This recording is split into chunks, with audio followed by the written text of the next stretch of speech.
So we've got all our parts. We're going to do the reassembly. First we'll open this up from powder coat.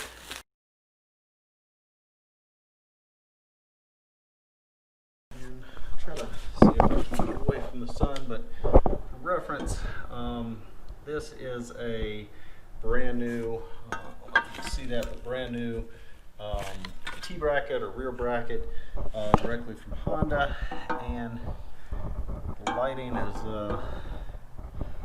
maybe a little off, but you can see it's not too badly. When I hold it, I guess I should hold it like that, and you can see the color looks pretty dang close to looks pretty close color-wise compared to what the factory. So reassembling the lower subframe / power steering rack here.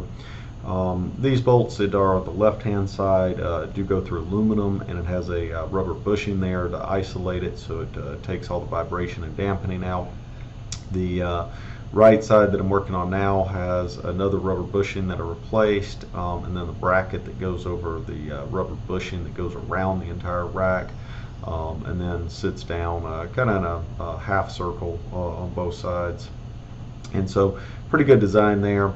You'll see potentially looking up torque specs in the service manual, and then you'll see me torquing everything with the orange handled torque wrench at the end once I get all the specs and everything done. So everything's torqued down real nicely and worked out perfectly. Really happy with the way it came out. And here you'll see I'll be reassembling the brace, subframe brace, or front lower tie bar, depending on what terminology you like to call it.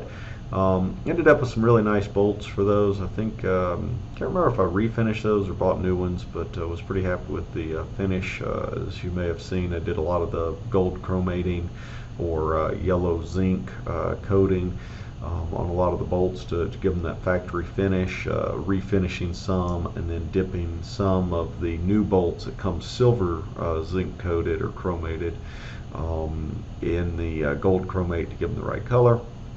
And so looks pretty good overall. And then here I'm reassembling the tie rod ends. I have brand new ones. I thought I had a little bit of audio that I may have cut out accidentally, but a little bit more silver, so I did end up re-chromating those a little bit to give them a little bit golder finish at the end of the day. These guys, over here.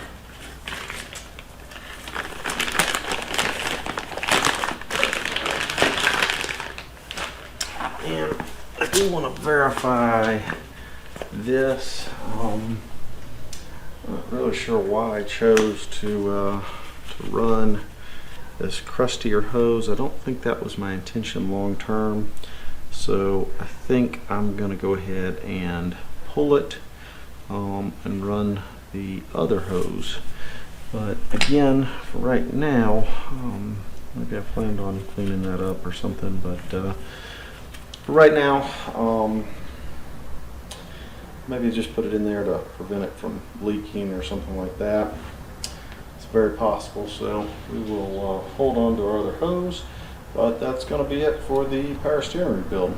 Hey guys, hope you enjoy watching the restoration of the rusty Barnacle Integra Type R 98111. Please subscribe and keep looking for updates. Thanks.